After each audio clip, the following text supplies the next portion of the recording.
오늘 우리에게 주신 하나님의 말씀 사무엘상 31장 1절로 13절 말씀입니다.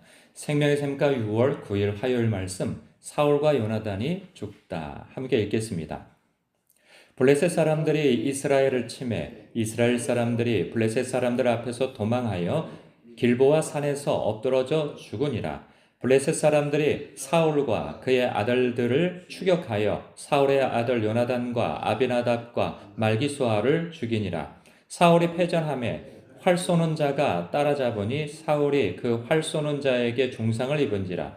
그가 무기를 든 자에게 이르되 내 칼을 빼어 그것으로 나를 찌르라. 할례 받지 않는 자들이 와서 나를 찌르고 모욕할까 두려워하노라. 하나 무기를 든 자가 심히 두려워하여 감히 행하지 아니하는지라. 이에 사울이 자기의 칼을 뽑아서 그 위에 엎드러짐에 무기를 든 자가 사울이 죽음을 보고 자기도 자기 칼 위에 엎드러져 그와 함께 죽으니라. 사울과 그의 세 아들과 무기를 든 자와 그의 모든 사람이 다 그 날에 함께 죽었더라. 골짜기 저쪽에 있는 이스라엘 사람과 요단 건너쪽에 있는 자들이 이스라엘 사람들이 도망한 것과 사울과 그의 아들들이 죽었음을 보고 성읍들을 버리고 도망하며 블레셋 사람들이 이르러 거기에서 사니라.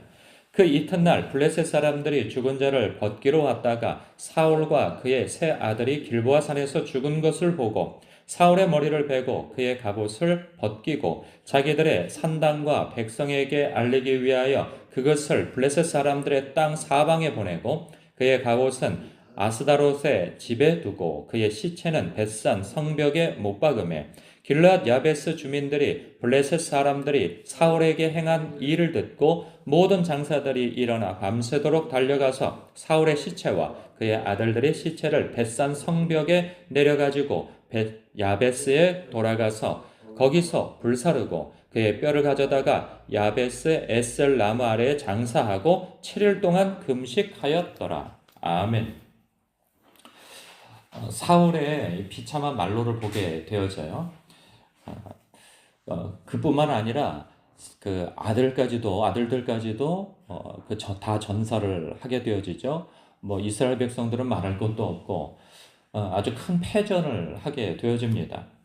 이 사울이라고 하는 사람은 어찌 보면 좀 인간적으로 보면 그 연민이 느껴지는 사람이기도 해요. 어찌 보면 우리의 어떤 한 모습을 보기도 하기 때문에 그럴지 모르겠어요.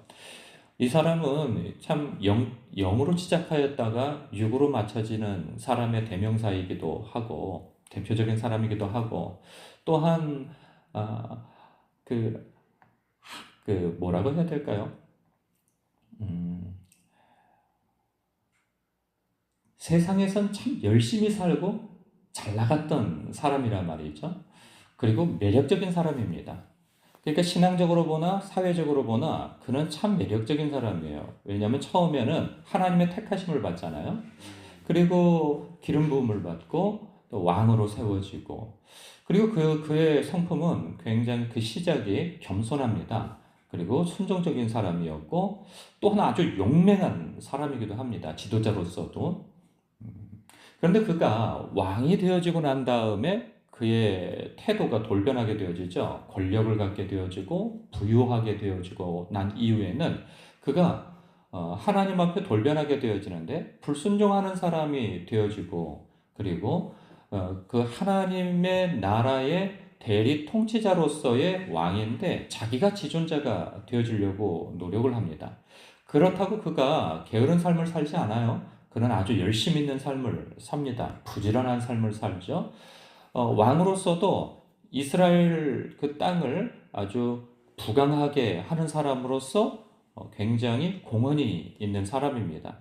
그래서 나라를 부강하게 만들고 주변 국도를 두렵게 할 만큼 그는 굉장히 좋은 왕으로서 치세를 합니다. 근데 문제는 뭐냐면 그가 열심히 살고 용맹하고 그런데 문제는 뭐냐면 그리고 썩 나쁜 왕도 아니었어요. 왕으로 볼 때. 백성들 입장에서 볼 때.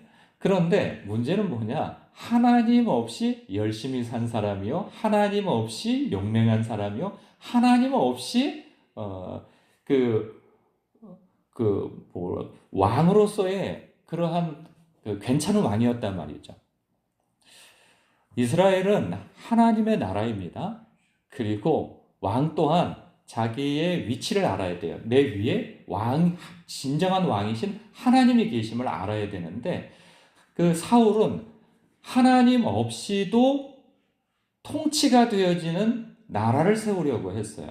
하나님의 간섭을 받지 않고 하나님의 도움 없이도 돌아가는 세상, 그것을 만들려고 했죠. 그걸 만들어서 누구에게 물려줘요?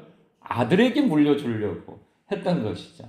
그런데 놀랍게도 이 블레셋과의 전투에서 본인도 죽을 뿐만 아니라 그 나라를 잘 세워서 그 아들에게 물려주려고 했는데 그 아들까지도 다 죽어버리게 되어졌죠. 여기에서 이야기하려고 하는 것은 무엇이냐? 하나님 없이 열심을 내는 사람의 삶의 결국이 무엇인가를 보여주고 있는 거죠. 진정한 왕이 누구이냐? 다윗도 아니고 사울도 아니고 하나님이심을 보여주고 있는 거죠. 하나님 없이 산 사람의 그러한 비참한 결국을 보여주면서 우리에게 반면 교사로서 한 교훈을 주고 있는 거죠. 하나님 없이 열심히 살다 보면, 열심히 살면 세상에서 잘 살 수도 있어요. 아니, 사울 잘 살았잖아요. 우리가 잘 산다고 하는 것은 이렇게 달리 표현할 수도 있는데, 그냥 부강한 나라를 세웠고 왕으로서도 매력적인 왕이었고 그랬어요.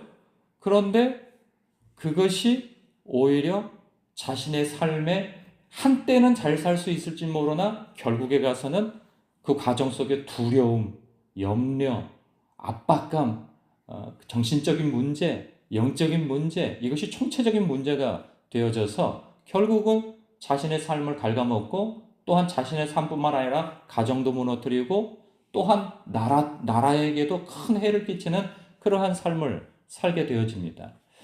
우리가 하나님 없이 저 사람은 기도도 안 하고 저 사람은 교회도 안 나오고 그러는데 잘 살지 않냐?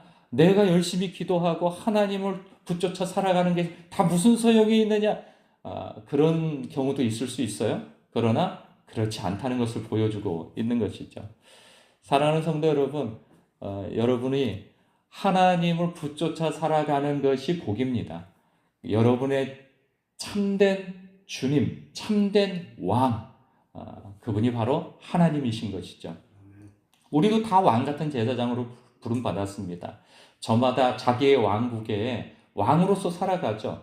그러나 내 삶이라고 하는 그 왕국의 진정한 지존자는 내 위에 왕이 계심을 아는 자, 그가 내 위에가 진정한 지존자이시고 나는 대리 통치자로서의 내 삶을 다스리는, 내 주변 삶을 다스리는 그러한 사람으로 부름받았다는 사실을 아시기 바랍니다.